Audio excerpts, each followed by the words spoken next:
Hello, my friends. It's Friday, December 26, 2025, and I'm your host, Radical Russ Belville, your Red State refugee. And welcome to the Radical Russ Show, your weekday morning wake and bake, coming to you from Rolla J Studios in Southern Oregon. And it goes down smooth. Hey! Well, on today's podcast, I just have a few random things to talk about, and first of which is the format of this podcast. I keep going all over the place on this, don't I? Sometimes I've got bass stuff in the middle, sometimes I don't. Sometimes it's 20 minutes long, sometimes it's an hour and a half. I can't quite figure out what the hell I'm doing here, so I'm just going to keep it short and sweet today. First of all, I wanted to talk about driving yesterday on Christmas Day. It's kind of interesting, you know.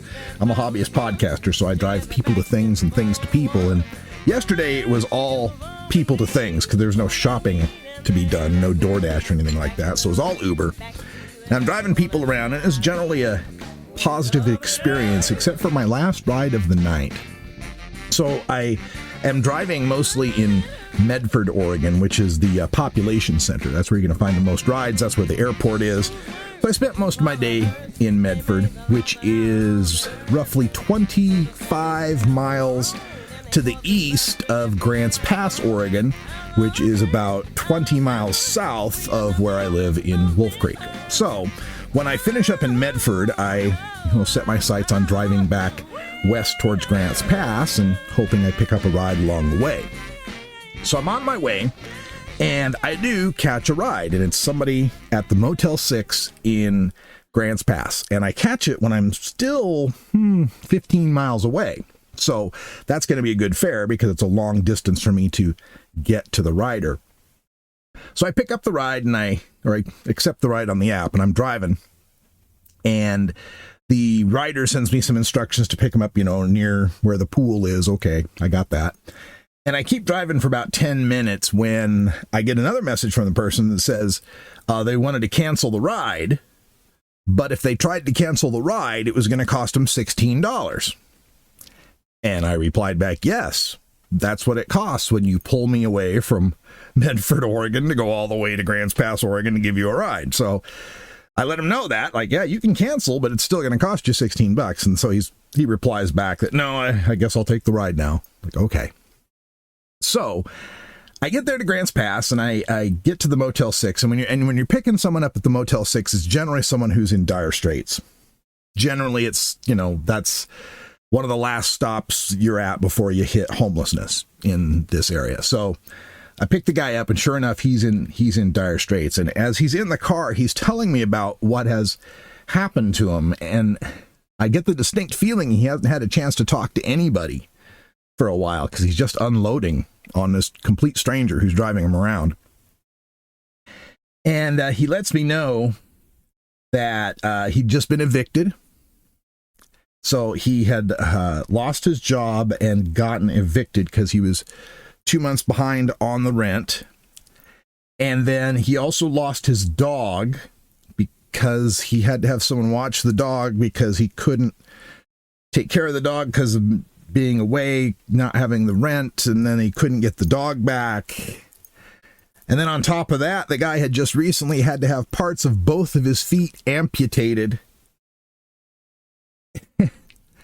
And so I have to drive this guy, and I drive him down to this little flea market place that's out on the Redwood Avenue. And he says, well, if you can wait for me, I just need to pick up my cane, and then we'll go, I guess back to the Motel 6.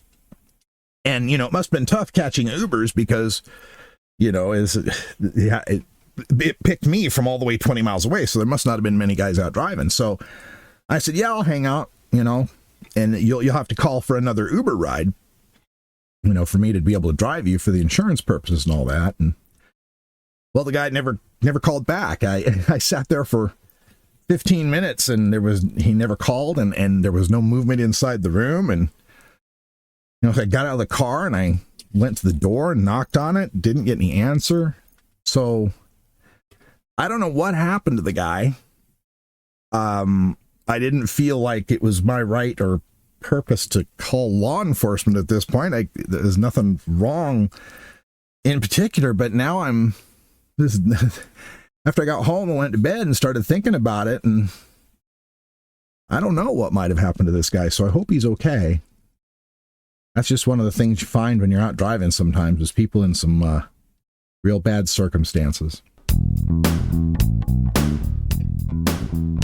Also want to thank the folks out there listening who have contributed to the GoFundMe that we've put up for my step-granddaughter Inez and her boyfriend Vinny.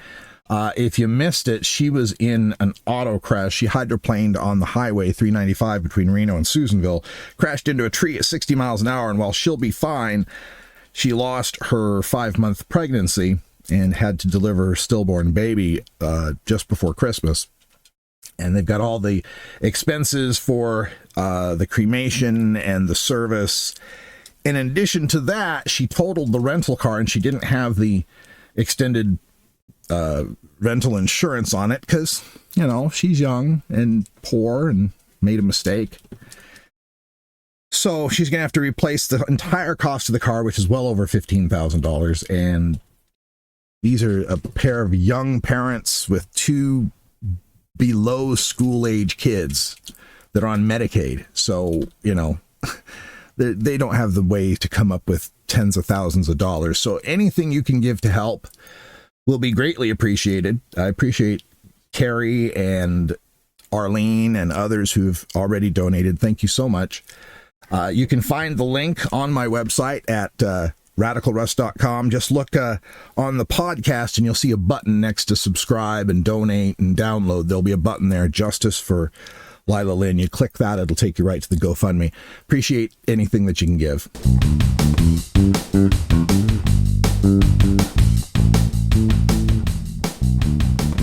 I saw this post, somebody on X, white guy, ugly white guy, who goes by Travel with Mr. Michael. And he writes, one reason why Los Angeles is a terrible third world city is because it has third world demographics. Whites represent only 28% of the city of Los Angeles. My view is in America, that number should be closer to 88%. Asian percentage is 11 to 12%. That's fine. Not so fine, Hispanic population of 47%. This is America, not Mexico. Let the deportations increase. Yeah, what a wonderful Christmas message from Travel with Mr. Michael. Well, first of all, Mr. Michael, when you're complaining about the Hispanic population in Los Angeles and in San Diego and San Francisco, you're coming off of a little bit of an idiot. Yeah, this is America, but they didn't cross the border. The border crossed them. They're in what was Mexico. We took it away. We stole it. Learn some history. And these guys, there ought to be a way to tag their bank account, to tag their Visa card, whatever you have to do. So whenever they go and try to order a margarita or a taco or a burrito or anything Mexican, it ought to automatically call a luchador named El Hipocrito to show up and kick these fuckers right in the nuts.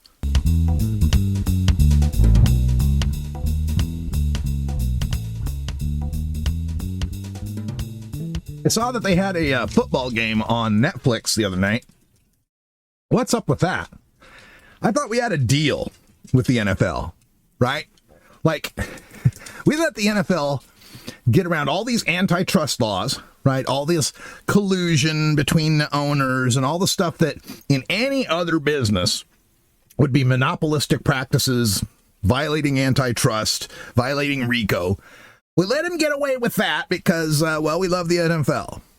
We allow them to ban publicly owned teams. You're not allowed to form a publicly owned team, expansion team in the NFL. The Packers went and became a publicly owned team. They were the first publicly owned team. And the NFL saw that, oh, shit, let's not let that happen again. Harder to control it when it's a publicly owned team. So they're allowed to ban publicly owned teams. They get around antitrust laws. They routinely get the public to fund their lavish stadiums. You heard about The Kansas City Chiefs are moving out of Kansas City, Missouri, playing out of Arrowhead Stadium. They're going to move to some new stadium in Kansas City, Kansas. So they're still the Kansas City Chiefs, just actually in Kansas now. All to get a new taxpayer-funded brand new stadium. I don't know if is this one going to be a domed one. I don't know. I already told you in a previous podcast we should get rid of all indoor NFL stadiums. All NFL football should be played outside on grass. That's just the way it should be. So we give all this special dispensation to the NFL as an organization, and I thought we had a deal. I thought that in exchange for that special deal, they provide us our national sport, our live entertainment, something that we can all bond together as Americans, rich and poor, old and young, east and west, north and south. We all have our teams, we all have our divisions, and then on our TV, that was a deal. On our TV every Sunday and Monday, we would get these free games that we could watch on ABC, NBC, CBS, and Fox. But that changed. Used to be, we'd have a shared experience. On Sunday morning, you'd get up and there'd be a game on CBS and a game on Fox, usually with some sort of local intrigue. You could switch between those two games on free TV. Then there'd be the late game, either on CBS or Fox on a rotating basis, right? Usually the national game of the week, they'd call it. And so everybody's focused on one game, pretty much, except for if you had one in your local market, and that was usually us having to watch the Seahawks. And then you'd have the Sunday night game on NBC. Again, everybody watching one game, sharing a collective experience. And then ABC would have your Monday night football game. Again, another shared experience for anyone from the penthouse all the way to Skid Row. So long as you had a TV with rabbit ears, you could share the national experience. But all that's changed because the NFL just isn't making enough money, I suppose. First, we had the games that moved to ESPN. Like Monday Night Football's on ESPN now. Well, all right. Most sport pubs, sport bars, have some sort of TV that's going to have ESPN on it, Buffalo Wild Wings or something. You can go to the bar and watch the game. But yeah, now you got to pay for the gas and the parking and the appetizers and the drinks and the tip. And, not everyone can afford that. So you've already cut out part of the American public. Then you got all these streaming games now. You got the Amazon Prime games for the Thursday night football. You got the NFL Network that's on cable. And then you got now NBC Peacock has a streaming wild card game. And now Netflix. What the I can imagine maybe my sports bar might get Amazon Prime or Peacock to watch those games, but now Netflix, you're going to have a sports bar that's going to have Netflix. So I got to hope these sports bars are going to have all these subscriptions, or else then I got to go get subscriptions, right? Who can afford to have these 3-4 different subscriptions to watch NFL football anymore? Now you get a situation where the NFL audience is the haves and the have-nots. Us regular working class schmoes who get by on our Sunday broadcast games. And then you got the other folks who can cover 1, 2, or 3 subscriptions, and they get all the specials and all the national focus games and more of the playoffs. And yet the NFL still gets their sweet hot nonprofit deals, their antitrust exemptions, their public stadiums. The enshittification of the NFL to go along with the enshittification of everything else.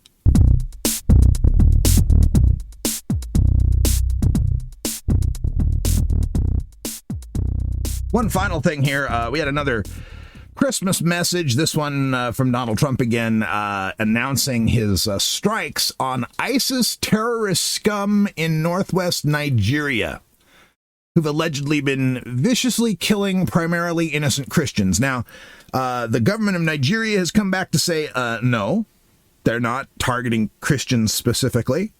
And by you saying they're targeting Christians specifically, you're making things more difficult there for Christians specifically. So, once again, not much concern for what's reality here, and not much concern for what the Constitution says about Congress having to actually declare war before we start dropping bombs on places. But we already understand that he doesn't give a shit about the Constitution. I wanted to get to the end part, though, which had to make me laugh. Under my leadership, our country will not allow radical Islamic terrorism to prosper. May God bless our military, and Merry Christmas to all, including the dead terrorists, of which there will be many more if their slaughter of Christians continues. Merry Christmas to the dead Islamic terrorists? It kind of makes me chuckle. Okay. The Radical Russ Show is produced, directed, researched, written, recited, posted, and catered by me, Radical Russ Belville, and governed by Creative Commons share-alike licensing. News, music, video clips, and social media posts are reproduced under fair use copyright laws for commentary and analysis. My main theme is We Love the Herb by Herbal Nation, and interstitial music is by Russ Boom Boom Belville. What's the boom boom for?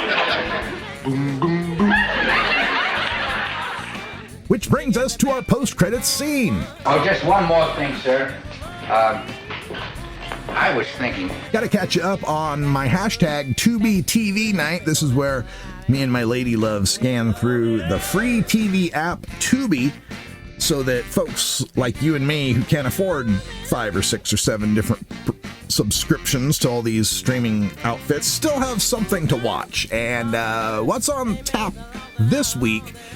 We've started this sci-fi show. There's 4 seasons of it, and maybe you've heard of it. It's called The 4400. I think it was a fairly popular show on the Fox network for a while. The 4400 also has Mahershala Ali and Peter Coyote in it, and it's pretty good. The basic concept of the show is that we have all these people who've been abducted by aliens throughout history since the 1930s. And then one day, all 4,400 of them show up. And then as the series unwinds, you start to find that, some of these people have some interesting superpowers. So it's kind of interesting. I like it so far, except for one of the lead actors who just cannot act. Just terrible. So if you watch this show, The 4400, let me know in the social media comments at radicalruss.com on Blue Sky if you agree. And see if you can figure out which guy I'm talking about who just, oh my goodness, this fella can't act. My God. You can contact me by email at radicalruss@gmail.com. Call my message line at 877-RUSS-420. That's 877-877-420. And reach me on social media on Blue Sky as radicalruss.com and nowhere else. You can support this podcast financially by donating to Radical Russ on Venmo, Rad Russ on Cash App, or via PayPal on my website at radicalruss.com. Get this podcast on Spotify, Apple Music, YouTube, my website, or wherever you get your podcasts. Thanks for listening, and until next time, take care of each other. Take it on one more time. You take a seed, you plant it, you grow it, you dry it, you roll it, you smoke it. You take a seed, you plant it, you grow it, you dry it, you roll it, you smoke it. You take a seed, you plant it, you grow it, you dry it, you roll it, you smoke it, and it goes down smooth. Hey!